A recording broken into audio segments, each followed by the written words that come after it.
I find it extremely interesting that Answers in Genesis, one of the many doctors that are one of that are the staff there, has decided to tackle a subject which, honestly, for people that believe in biblical literalism, it shouldn't be an issue.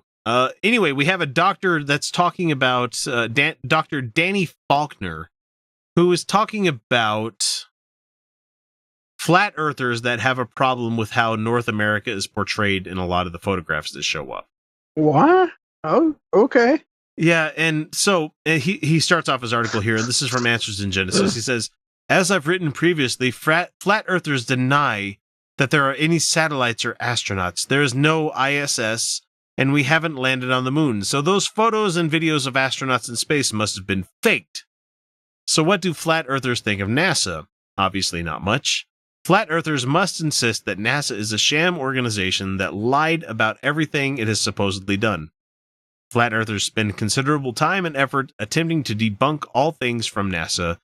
Though their arguments are many, this article I hope to bring up at least 2 complaints.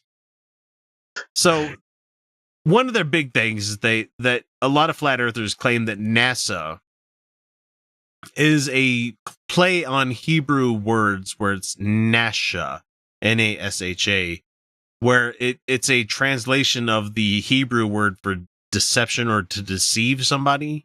Yeah. Fun fact, Hebrew has a lot of words for deceive. We're kind of an underhanded folk. You said it, not me. Yeah. We got to pass on that one. It's a J card joke there. Yeah. So one of the things that the flat earthers like to bring up a lot of the time is that in pictures of the globe, it always shows like a changing size of North America and other continents on the globe. However, right, it's easily explainable. He spends, a lot of lean tissue trying to make the flat earthers, which, let's put it out there to begin with, Answers in Genesis, the people that believe that the story of Genesis is true and something that you can count on. If you don't have the history right in Genesis, you don't have the history right in the rest of the Bible. Therefore, if this isn't right, you shouldn't believe in any of this. Are trying to tell flat earthers, who are people that go off of the biblical representation of how the earth was, trying to say that they're wrong about this.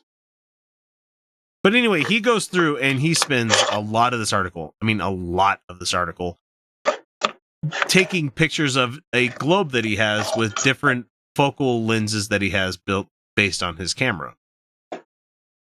And he goes through and he does the math for everything, and that's great. I appreciate the fact that the Answers in Genesis person is using physics and math. It doesn't really make sense, does it? Yeah, have you checked out the Facebook for Jesus group? They're pretty active. No.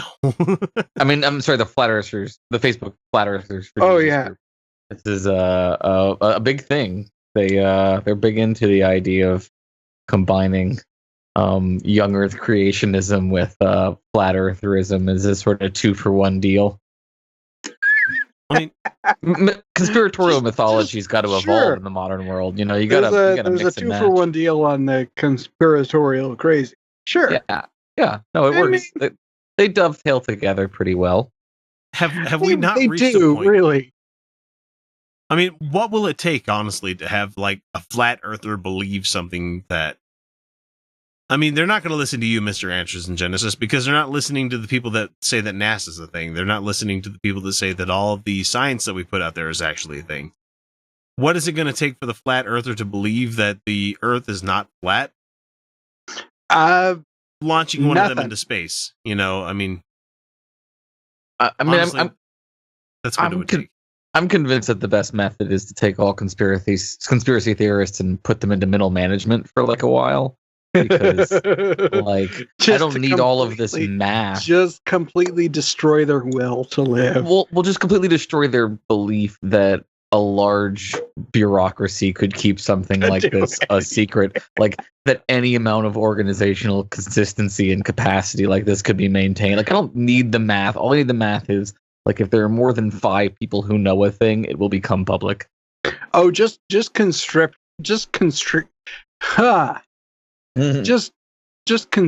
them to work for the federal government for 1 month. Yeah. And they can't pull off any kind of conspiracy like that. It just wouldn't work. And it's honestly an article that is way too long for anybody to actually read, because you have like I said, biblical literalists trying to argue against the fucking flat earth people, which I'm pretty sure in the Bible it says, the earth is flat and its turtles all the way down, or something of the sort. Mm-hmm. I'm sure it says something like that. Well, this is a great example of like the kind of epistemic problem where, because someone can never, I feel like cannot have sufficient direct access to the information that will utterly disprove their theory, that like they're just going to believe whatever they're going to believe. I'd like to hope that like space tourism will solve this problem, but I mean, maybe they'll explain it as being a really complicated simulation for all we know. Oh, I'm sure they would. If you launched them, I'm sure if you launched one of them into space and you live streamed their entire reaction, 90% of it would be, this is a really impressive simulation. Yeah. This is awesome. Right up until they like went, okay, well, I'm going to blow the doors off this. And they like fling open the hatch. Right. Massive decompression. Next thing you know, their insides are outsides. And God, it is such a long article based on somebody that says that Noah's Ark is true, yet flat Earth is not. Right.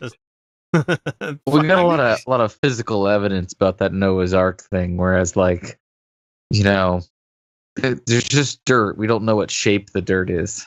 Sure. Yeah. Show me the curve. Show me the curve. And then when you show them the curve, they're like, that's not the curve.